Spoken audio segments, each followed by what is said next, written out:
এই মুহূর্তে রাজধানীর গুলশানে গুম সংক্রান্ত কমিশন অফ ইনকোয়ারির সংবাদ সম্মেলন চলছে। সরাসরি চলে যাচ্ছে সেখানে।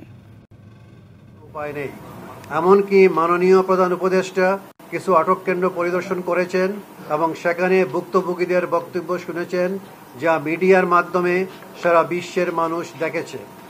গণপ্রজাতন্ত্রী বাংলাদেশ সরকারের মন্ত্রিপরিষদ বিভাগ কর্তৃক জারিকৃত 15 সেপ্টেম্বর 2024 খ্রিস্টাব্দের প্রজ্ঞাপনমূলে গুম সংক্রান্ত কমিশন অফ ইনকোয়ারি গঠনের পর বলপূর্বক গুম হওয়া ব্যক্তিদের সন্ধান, তাদের শনাক্ত এবং কোন পরিস্থিতিতে গুম হয়েছিল তা নির্ধারণের জন্য কাজ শুরু করে গত 26 সেপ্টেম্বর 2024 তারিখে জিআইসি কথিত আয়নাগর নামীয় বন্দিশালার স্থাপনা পরিদর্শন করা হয় এবং ওই তারিখেই অনুসন্ধান সমাপ্ত না হওয়া পর্যন্ত উক্ত স্থান স্থাপনার কোনরূপ পরিবর্তন, পরিমার্জন, সংযোজন বা বিয়োজন না করার জন্য পত্র প্রদান করা হয়।